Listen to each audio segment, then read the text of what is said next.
watching closely. Look closer.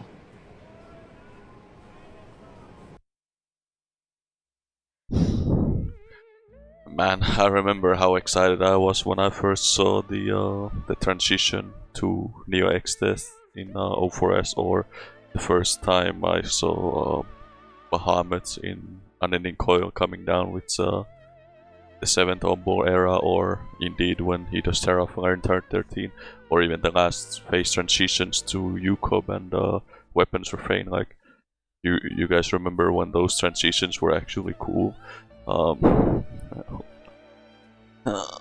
Well, we had so far a really good run. Phase 1, as I mentioned, in a lot of point, like despite a few downsides, it's a really cool phase. And the ads phase is really innovative and really cool.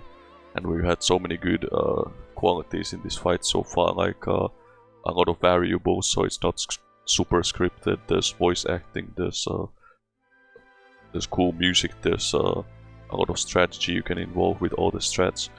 There's so many good qualities, and in this second and last phase you're gonna see that a lot of those qualities will either revert, or those bad qualities will become worse. But I'll get more into that later. First, let's talk about this abysmal transition, because I really don't like this transition at all.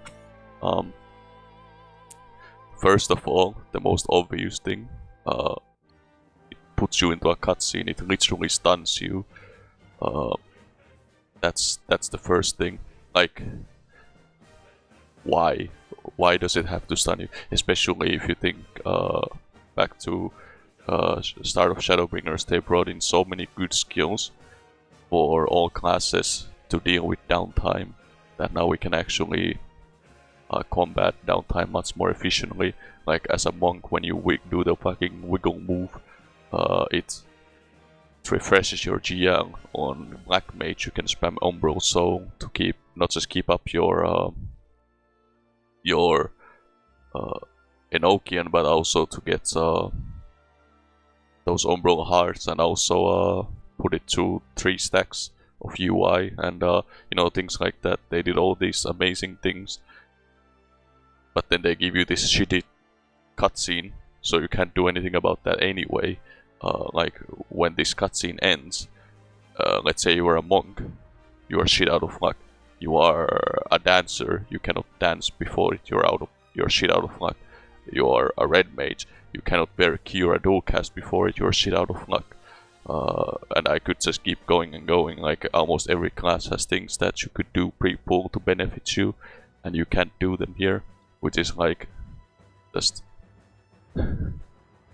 I think that's definitely the wrong way to go. And even though they could also fix that by making it so the boss isn't immediately targetable by like 5 seconds, that's still missing the point. The point is that you should never just completely wrest control from the player like this. You should, if you think back to like UCOP, for example, that last transition, the transition to the last phase, it is like a 20-second or so cutscene, 30 seconds or something. It's kind of long, but the thing is, once you get up, you have full control of your character while Bahamut is still doing his thing. So you can set up things as a scholar, as a monk, as a samurai, whatever ninja. You can set up for things.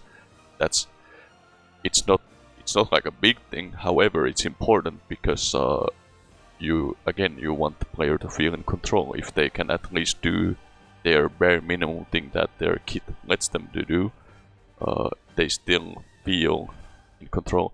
But instead, when you slap this like over a minute long cutscene, I think it's like 75 seconds. When you slap a long ass cutscene like this, you're literally telling the player, hey, go alt tab, you can go AFK now for a minute, and that's just no, just don't do that, man. Like it really breaks the flow of the fight, especially because like if we think back to like Neo X-Death, there is a long ass cutscene there, even though in that one it doesn't actually do this whole camera thing. You're still in control, but you see it once and it's done. You now have a checkpoint, and you don't have to watch it again until after your next knockout. So here they kind of wanted to have the cake and still eat it. You see, they didn't want to do a they didn't want to separate it into 2 fights with a checkpoint in between, but they also wanted a long flashy cutscene, and I'm like, no, you can't have both. Especially since it's not an ultimate. In ultimates this is a bit more acceptable because Alexander does the same thing in the last phase. You lose completely control, but that's the reason I'm more fine with that. Even though it's not ideal, I still prefer the way Ultima and Bahamut did it. But in Alexander's case, because you only see it ever so, like, you see it kind of rarely, because it's only in the last phase of an ultimate. Like, how often do you get to the last phase of ultimate before you clear? An average group takes like 10 to 15 pulls of perfect Alexander to clear it, so that's why it's not. But in here, it happens about 4 minutes in, and just imagine how many times you see this freaking cutscene while you're progging this fight. Probably in the, actually maybe not in the hundreds, but if you combine prog and weeklies and our like little speed kill attempts / optimization attempts, I can easily say I've seen this cutscene hundreds of times. And when I think about that, it's just like, it's really depressing, because again, it would have been more acceptable if this was maybe in the last like 2 minutes of the fight or so you would see it way less often. But even then, like, this shit doesn't belong in Savage in my opinion, and neither does it in Extreme as well, but that's obviously a topic for another time. But yeah, this was definitely a bad move in my opinion. And the second reason I'm gonna rant about this is because of the implications with Reen being a teenager. And like, look, I'm not gonna be some kind of fucking incel who's gonna be like, yo, you can't have sexy women in games. Like, I'm not about that. It's more that she's fucking 15. Actually, I checked this because I didn't want to bullshit anyone. They actually don't say her age, that she's like 15 or whatever. So I was wrong when I said before. I think I said she was 14, but it's only said she's around the same age as the twins. So that would be around 16 to 17. But and sure, that's like an age of consent in some countries. But I still don't care, because the character is very obviously written to be like a young teenager. So what I have a problem with is putting a character I liked and making her into this fucking lonely bullshit thing. Like, I don't even know how to describe it. I just, because I don't usually get in topics like this, so I'm sorry, but I really don't appreciate what they did with this, because it's already really bad when she like goes to the Heidelin form and she has like no clothes, but it gets worse here because she's like, look at this cutscene. Like, it's actually so bad. Like, what? Like, he swoops down, right? I'm gonna get into Race Velger as well. I haven't even talked about him. There's something I have to rant about him as well. So you have, like, look at this, he's literally naked. It's so stupid. And then she then she combines with him. It's like Byako, but with Race Velger instead. And wait, here you can get a better shot of just the amount of clothes he has. Like, this just like, again, just comparing this to something like Neo X, that I got so many nerdgasms when I saw the Neo X cutscene. Like, I was so hyped, but this shit didn't get me hyped at all. I was like, bro, what the hell is this? Like, it is legit giving me more of a reaction of what the fuck, man, than getting me actually excited to go into the last phase. Like, this is really disappointing, because I always look forward to what kind of spectacle kind of moment we get in like the EX or the Savage or Ultimate fights specifically that are exclusive to those. So for example, with Titan you got the big Titan, and you also got the Primals version of Titan's team playing, and those were exclusive to that fight specifically in Savage. Well, even though you the Primals version does play in Weapons Refrain as well, but you get what I mean. That was some Savage exclusive content that I was satisfied with. This it's still better than normal, but I don't know. Actually, I would almost say the normal mode cutscene is better than this. Well, actually, it is way better than this. But overall, like, I'm not like super dissatisfied by this thing. I think they mishandled this really badly. That's just my take on it. Like, this is just stupid. Like, again, you can say, oh, it's the age of consent. It's whatever. It's fine. But that's not the. Like, if you replay Shadowbringers, again, I don't know how it's written in Japanese. Maybe the character is written different, but at least in the English version, she's written as like a really naive teenager, like a really young person. So this just doesn't add up to me. And a lot of my friends, I haven't found anyone who actually likes this transition or the way they handled this, but it's like whatever. It's just kind of in a bad taste, because especially since I think it was a few weeks before this patch, Yoshida came out and basically said he was tired of this people taking these pictures in the game that made it appear as if it was like official, but it's with mods, like nude mods, and then we get shit like this lolly shit in the patch itself. Like, it was really in a bad taste. It was in bad taste, in my opinion. So then we also have Race Velger. Race Velger, I think they really underutilized him here. First of all, I think it was a wrong decision from the get-go, because Shiva already is kind of like Heavensward themed, even though yes, it was late Realm Reborn, but for all intents and purposes, it's Heavensward themed, right? This whole stuff. We have some themes from Shadowbringers itself, which is cool, with the Flood of Light and the Heidelin symbolism. So that's cool.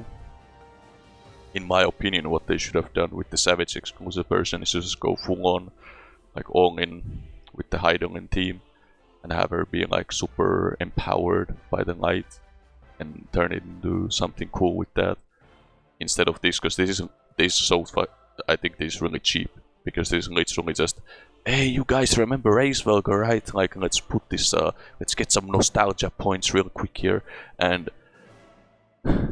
so already from the get-go I kind of disagree with it, but fine. Let's say we have to go with Racevelger for this. I'm fine with that, let's do that, but he's not utilized well at all in this. Like, so let's start off with my first gripe. He doesn't dive bomb. This is literally the first dragon enemy we fight in FF14 that doesn't dive bomb like a major dragon enemy, which is weird, because Racevelger literally dive bombs in freaking Zorkai when you fight him. So it's, first of all, very puzzling. And the reason I'm mentioning dive bomb specifically is because that's like a very iconic, like, trademark move with dragons in this game. So that's first. Second, he uses attacks like Mornafa, which is like, why? That was exclusive to Bahamut. When he goes Lost Dai and gets to the last phase, grows enraged. That was like exclusive to him past, which is like, I don't really approve of this, where they just copy paste attacks. Like, sure, you can say, oh, you know, they're both from the first brew, they can copy paste each other. I think that's kind of a lame reasoning, but okay, you can say that, but it still I think takes a bit away from Bahamut, because that was supposed to be like, I remember the first time I saw Mornafa, it was like this big fucking attack that hits you like a truck, and I still have fond memories of that. But when they just reuse it here, and he's just spamming it, and it's weak as fuck, it kind of devalues a bit fighting Bahamut in UCOB, in my opinion. So I don't appreciate it, first of all. Second, he doesn't use any ice attacks. Oh, no, this is third, sorry. He doesn't use any ice attacks, which is weird because he has that whole relationship with Saint Shiva. And he does use ice attacks in when you fight him in the dungeon proper, and I kind of get it. They don't want to put any more ice attacks because this fight already has a lot of them. But I felt like if he had used at least one kind of ice attack, that would have been fitting. So, first of all, look at that Mornafa. I mean, I know I'm a tank, but like, wow, 7.3k, incredible. So I get what they tried to do here. They tried to do like, yo, you guys remember that you're like Akmorn from Nidhogg EX, like how threatening that stack was, and you guys remember Mornafa from UCOB, and you remember that double damage Phoenix Blessing from UCOB, and like, yo, let's combine all that, let's do it so that there's like Akmorn, multiple Akmorns that lead straight into Mornafa, and have you like you have this damage buff, so it feels like super empowering in the first place. And you know why none of this works? It's because, unlike in UCOB, none of this shit is really earned. You know, in UCOB, the fight progresses, it builds, it builds, it builds, it builds, it builds, and then it eventually gets to the moment when you get Terra Flared by Bahamut, and then Phoenix swoops in, and there's like that sliver of hope that you can fight Bahamut, and he goes into his final form with Lost Dai, and you begin this really badass last encounter that feels so personal, and it's like, yo, we're doing double damage, let's fuck this guy up, and it feels really empowering because he also fights you back. As I mentioned, Mornafa hits like a truck. You need to like pull all your teamwork together to survive his onslaught, and it's just, again, it's earned in that fight. In this fight, it's not. They just pull raise Velgar out of nowhere, out of their ass for nostalgia points, and this stuff. First of all, the damage buff. We were legit thinking in Prague if it's actually a bug. Like, is this actually like broken? Like, it's not doing anything, or at least it felt like it's not doing anything. Because I think it was confirmed it's legit 2% exactly. It is like, wow, thanks for nothing, I suppose. It's not. You would need to be minimum, I would say bare minimum 5%, but ideally like at least 10% for it to feel actually like it has an impact on anything. But 2%, you don't even notice it. With like, there's already a 5% damage variance to everything in this game. So when your damage buff is less than the damage variance, you know you fucked up. But on top of that, there's also critting and direct hitting. Not a good move, and again, I do appreciate it from the sense that the ads phase gives you that option of, okay, you can fail this, but you can also, if you fail it, you can keep going, but you just don't get this buff. But I feel like the buff should have been slightly better. Not too much. I don't think it should have been double like in UCOB. It doesn't need to be that high, but you know, just make it feel actually like a buff. And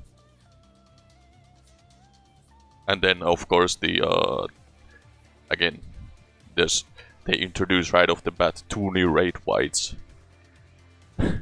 Why is there so many raid whites in this fight? I don't get it.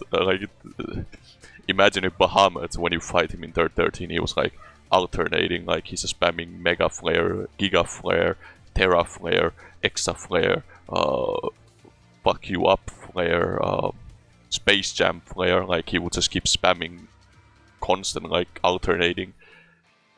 Instead they keep it simple and it works. But you know, whatever, they want to add that little moment. But why are they so weak? Like, just look at this damage again.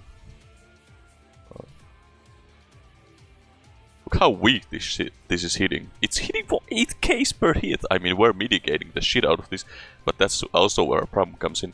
The damage in this fight is so spaced out, both tank damage and raid-wide damage, that you can just basically turtle up every time it happens like this, and that's what also just makes it lose so much impact. I don't know what else to add. I should have also mentioned now they start doing double autos. Now this was a really good addition, but as I mentioned, after like the first 50 seconds, autos don't matter in this fight because well, look at this. Let's go into the next mechanic here, shall we? Because I think we talked enough about this shit. So she's gonna do 1, 2. She literally did 2 autos there, and they did like 24k each. So that's 50k times 2, so 100k. I can just easily heal that with Nation, or you can also just AoE heal it. Like, it's not relevant enough. And wait, I think she does do a few more after she finished the cast. Let's see. Oh yeah, she does. Okay, now we got 3, 4. Yeah, 4. Oh, I think there was a 5th one there, so it does 5 total, so my bad. But again, did you see my HP bar being barely impacted? Nope, especially because after this there won't be any damage for like a while. I think it's like straight half a minute with nothing. So, double autos, really cool. But the problem is, she just doesn't do enough of it, man. Like, it's a... What's the point of having double autos if she's only gonna do them, like, every once in a while? I think Race Valgar should have been, like, autoing you all the time, no matter what mechanics are going on. I thought that was the whole point of having him there, so he can do mechanics while Shiva is casting. But instead, they don't allow that. So yeah. Oh, and also she also auto-centered again. Obviously you don't see it because we didn't move her, but again, why do you need to auto-center? Like, for this mechanic specifically, I can kind of understand it though, because, well, okay, so this mechanic is actually really cool. So there was one there, and another one there, then we switch sides.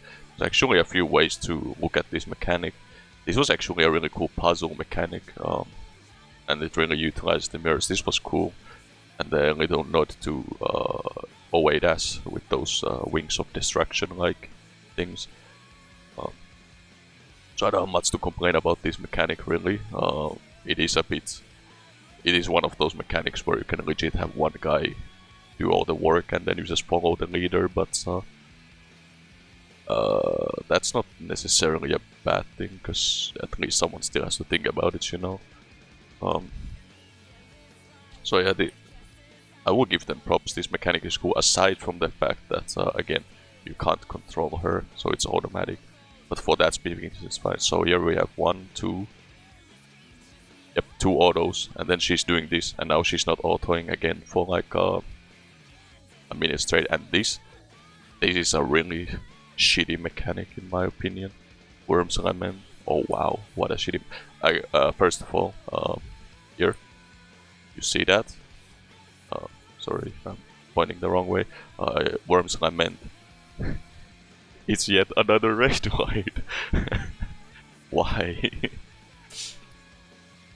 So this mechanic, this is literally the opposite of what I described with Light Rampant and Diamond Frost. It's way too scripted. Like, as a tank, you can only ever get, in fact in this entire fight, you can only ever get Worm Claw. You will never have to get a puddle as a tank, which is like, why? A healer only gets the blue here, and then they have to... Oh no, sorry, the healers also get red here, then they get the blue later on in the second one. So it's also scripted for them. Only people who have it not as scripted are DPS, but wait. Oh wait, no, yeah, DPS only get the blue, right? So it is still pretty scripted. And look at this, like, I'm just gonna walk you through this whole mechanic. Like, This is so bad. First of all, again, she auto-centers, you cannot control it. I think this mechanic should have been framed in a way similar to God Kefka, where you have to actually pay attention where the dragons are heading. I would make the dragons way more randomized, and have the tank turn the boss depending on which wing is gonna glow next. And there should be some indication of which wing is gonna glow next.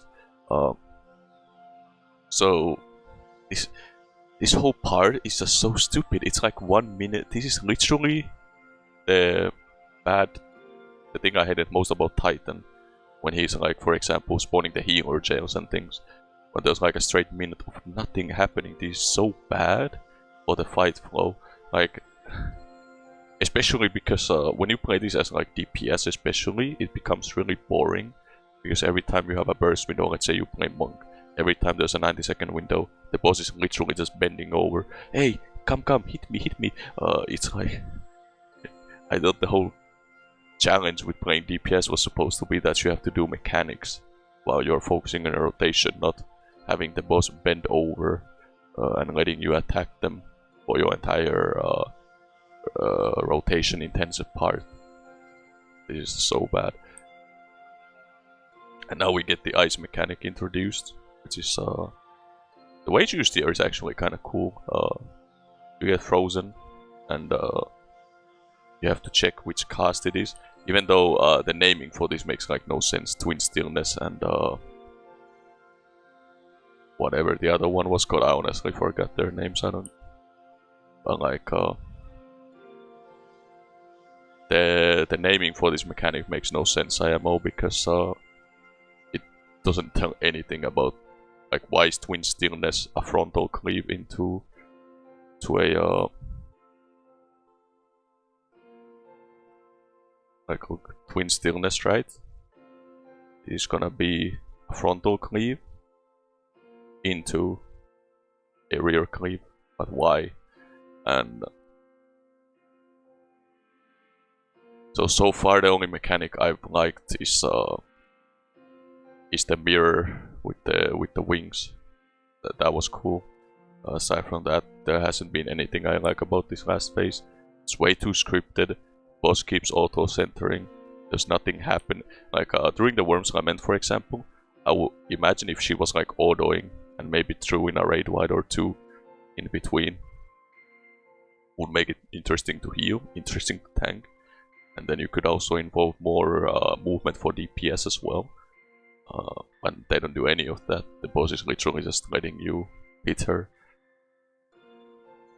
So bad.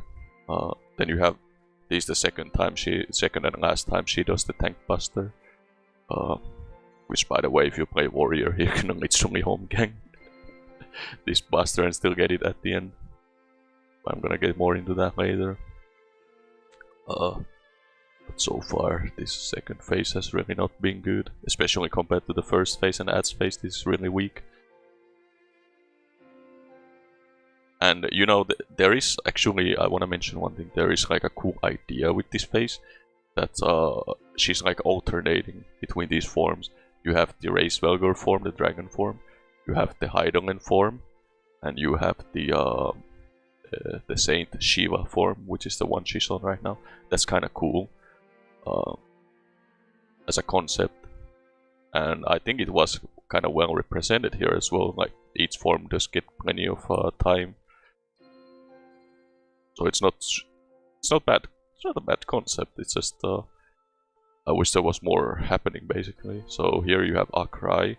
This actually, I don't mind this mechanic too much. It's kind of cool. It's like a little twister, and the indication for it is really clever. Like when she sprouts the wings, that's when she spawns it. Like that's a really cool visual indication. Props to them for that. So now she's gonna spawn some mirrors, and oh, guess what's gonna happen next? Guess what happens? Yep, the boss teleports and auto centers and auto faces. Why do you just not let the tank Like, there's so many better ways you could have done this mechanic to not enforce the boss to auto teleport and do all this stuff. Wow. I don't know, man. I don't even know what more to like. She does it so often. I just stop losing count at this point how many times it's happened. But this mechanic itself is actually pretty cool. You got the double knockback mirrors with the tank busters, even though again, why is there so many tank busters? But incorporating a few tank busters smoothly like this is not a bad thing necessarily. So that mechanic isn't too bad. I also like that they actually timed it, so that if you are really confident you can also use your anti-knockback. And that's also what we started doing later on, because I think that's ironically the safer way to do this mechanic.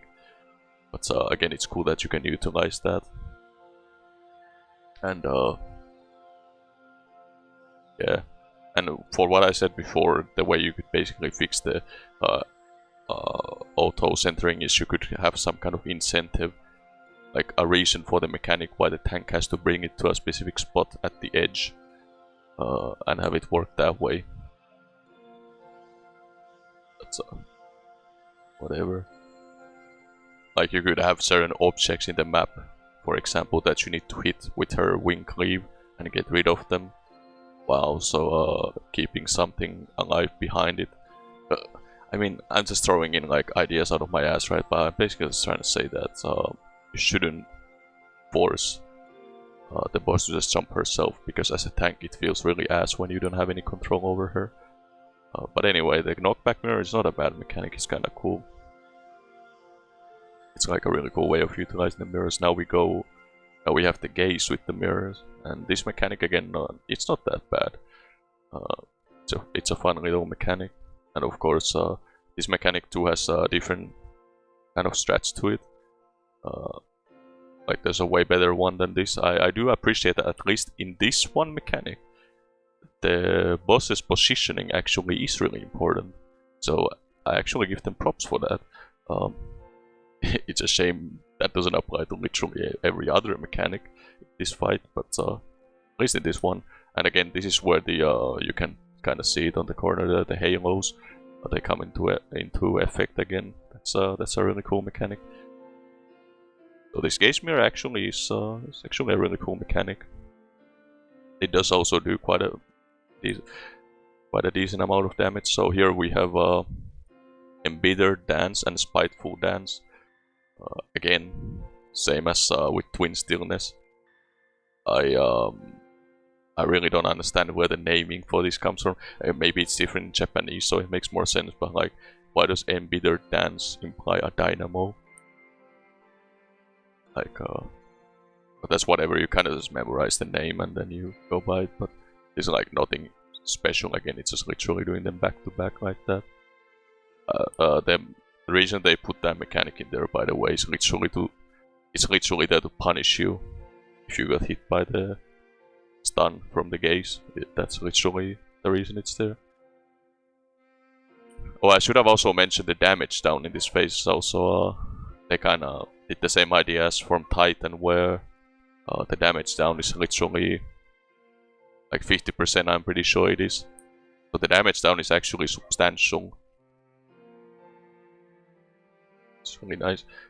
Now we have a cry again. And again, just look at that cue. Really nice visual cue for the mechanic. I do appreciate it. And now it's reflected with the mirror. Again, I think I'm not bashing the mirror, because I think the mirror mechanic is really cool. Like reflecting it like this. Again, it's just that the Akmors are way too weak. And the Mornafa, like, look how much health we have at the end, and look how much this does. 45k.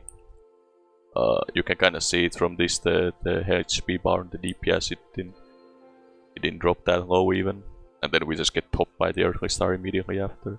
And now she again does, this is like the only time where she does like a lot of autos in a row for Ice Cliff Dragon Song. She does quite a few here, but I'm just healing us up. Oh wait, no, I'm not healing here. I should have been. But it doesn't matter, you don't really need it anyway, so Ice Cliff Dragon Song, this is kind of like a big mechanic. They even recorded a voice line for this. She says like, we shall write the new dragon song.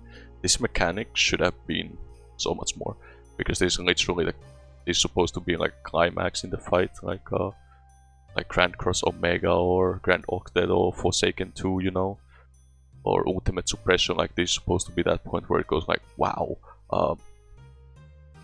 Isolate Dragon Song, like we're gonna write a new dragon song. That in the name in itself is so badass. Like Isolate Dragon Song, wow.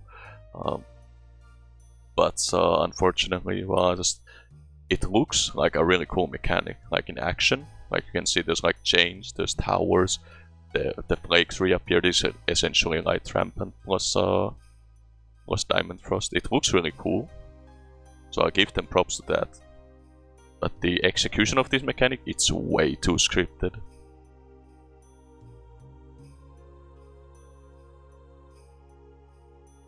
So here you need people in the tower. It's kind of a funny debate because previously you needed to have 3s in, people with 3 stacks into the tower.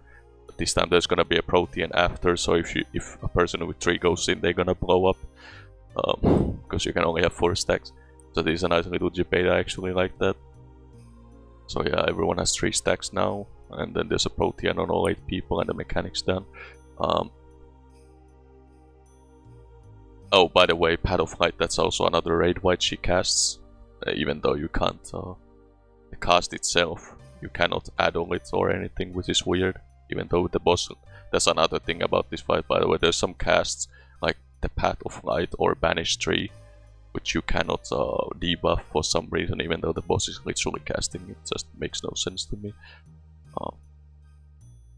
I hate when there's attacks like that aren't transparent about that. But anyway, yeah, the mechanic is visually really cool, but just way too scripted. Makes it way too easy. Because the whole point with Light Rampant why it's so hard of a mechanic is because of all the variables in place. This mechanic IMO should have been way harder to execute, and I also don't like how it's literally just a it's literally a mishmash of the first 2 mechanics on the first phase. I think they could have done better, basically, honestly, when you get down to it. It's not like the worst thing in the world, but it is like, it's supposed to be the climax of the fight. It's like the really last hard mechanic. It lacks a lot of impact. It really does. It's not interesting enough. Like, I shouldn't say that. Again, it's really cool looking.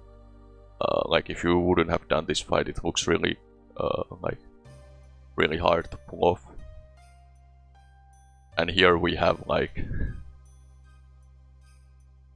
this is a mechanic which I'm just thinking like, why was this even added? This is so it's literally, oh, don't get you baited, don't walk forward now, and then it mirrors the eyes. You press W, boom. That's literally the mechanic. You press W once, you are done. What is this? It's not. It's really bad. Now we go Worm's Lament 2. This is the end raid sequence essentially, and I'm gonna rant about the end raids as well soon here. I'll just show this here. So again, this is it's another raid wide, and she's gonna do Akmorn. This time it also does the debuffs, but again the dragon mechanic is not interesting enough in my opinion. As I mentioned before, I didn't really consider it, but so this is like where it's kind of weird, as you can see from the tank there. The Mornafa always targets the tank for some reason, the main tank, which makes this really cheesable, because it's already easy enough to heal as is, because these Akmorns do like no damage, as doesn't the Mornafas. But at least this is supposed to represent like a challenge where the people have to run their things, so you need to take the Mornafa 6-man. So you need more mitigation. I think that was the idea with it at least. But the thing is, you can just completely cheese it with in-wounds. Why does it target the tank? I don't know. What I would have probably done here is I would have had the boss to do another double slap before it goes into this one. So the double slap, so that there's like at least a third time it does the double slap. And I would also have it expend more healer resource and like mitigation by having it do the absolute frost at the same time as she was doing the ice slides. So yeah, we just invuln it. I provoked it during the cast, so it doesn't mess up the buffs. Then we just take again Archmorns. You can see it does a lot of them, but again it just doesn't do enough damage and you have to way too much resource. Now I just take the second one, boop. So this time it's gonna do like 7, I think. Let's count it actually. 1, 2, 3, 4, 5, 6, 7. 7 into a Mornafa. Let's see how much damage this Mornafa does, because the Archmorns weren't impressive. So let's at least see, is this final Mornafa how much? Oh wow, 15k. Look at the HP bar on the rest of my group. Like, health, seriously? Again, the problem is there's not enough frequent damage. So you can literally have everything up for this enrage. If she had done more like tank autos, if she had done more busters, if she had done more raid wides that are actually lethal, you would have had to actually spend your resource previously, and this would be much more threatening. Or you could also just give her a damage buff on the enrage. So the enrage sequence is cool, I will admit. The sequence itself is really cool with how you take the stacks.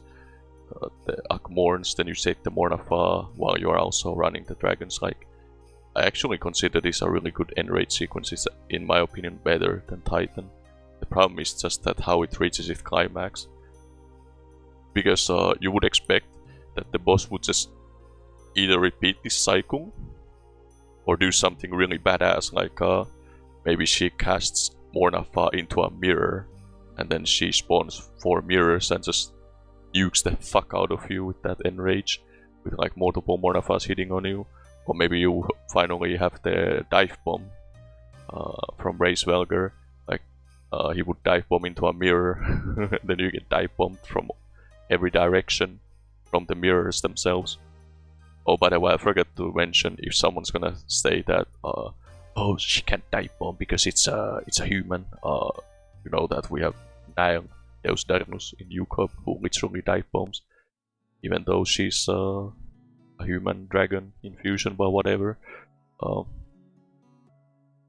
So here's what she's gonna do. She's gonna do like a couple of autos that are like irrelevant. Why does she even do this? It's the enrage. Not that this matters.